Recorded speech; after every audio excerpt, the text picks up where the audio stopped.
My expertise, as you know, is CIA, Marine Corps, 3 CIA secret wars. I had a position in the National Security Council in 1975 as the chief of the Angola task force running the secret war in Angola. It was the 3rd CIA secret war I was part of. The National Security law creating the National Security Council and the CIA, as you know, was passed in 1947. The CIA was given this charter to perform such other duties and function as might be necessary to the national security interests, and given a vague authority to protect its sources and methods. And I think it was in the mid-'80s that I coined this phrase, the Third World War, because in my research I realized that we were not attacking the Soviet Union and the CIA's activities. We were attacking people in the Third World. And I'm going to just quickly, in the interest of time, just give you a little sense of what that means, this Third World War. Basically, it's the third, I believe, in terms of loss of life and human destruction, the third bloodiest war in all of history. They undertake to run operations in every corner of the globe. They also undertook the license of operating just totally above and beyond U.S. laws. They had a license, if you will, to kill, but also they took that to a license to smuggle drugs, a license to do all kinds of things to other people in other societies in violation of international law, our law, and every principle of nations working together for a healthier and more peaceful world. Meanwhile, again, they battled to convert the U.S. legal system in such a way that it would give them control of our society. Now, we have massive documentation of what they call the secret wars of the CIA. We don't have to guess or speculate.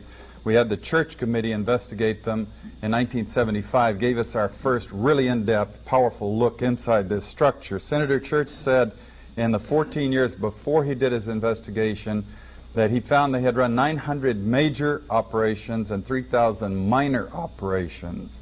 And if you extrapolate that over the whole period of the 40-odd years that we've had a CIA, you come up with 3,000 major operations and over 10,000 minor operations. Every one of them illegal, every one of them disruptive of the lives and societies of other peoples, and many of them bloody and gory beyond comprehension almost.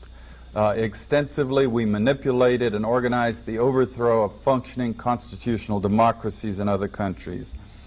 We organized secret armies and directed them to fight in just about every continent in the world. We encouraged ethnic minorities to rise up and fight, people like the Mosquito Indians in Nicaragua, the Kurds in the Middle East, the Monks in Southeast Asia. We have organized, and we still do, and fund death squads in countries around the world, like the Treasury Police in El Salvador, which are responsible for most of the killing of the 50,000 people just in the 80s, and there was 70,000 before that. And orchestration, CIA, secret teams, and propaganda led us directly into the Korean War. We were attacking China from the islands Quemoy, Matsu, Thailand, Tibet.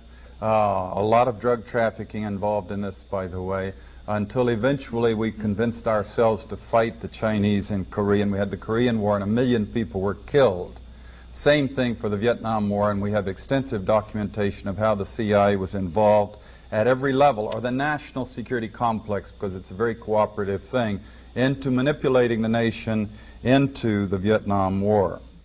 And we wound up creating the Golden Triangle, in which the CIA, Air America airplanes were flying in arms to our allies and flying back out with heroin. We launched the largest, this is something that Jimmy Carter did, Admiral Turner brags about it, the operation in Afghanistan. Biggest single operation, I'm told, in the history of the CIA's secret wars. And sure enough, very quickly we produced the Golden Crescent, which is still the largest source of heroin perhaps in the world today. Trying to summarize this Third World War that the CIA, the U.S. national security complex with the military all interwoven in it in many different ways, has been waging. Let me just put it this way. The best heads that I coordinate with studying this thing, we count at least minimum figure 6 million people who've been killed in this long 40-year war that we've waged against the people of the Third World. These are not Soviets. We have not been parachuting teams into the Soviet Union to kill and hurt and maim people, especially not since 1954 when they developed actually a capability of dropping atomic weapons on the United States.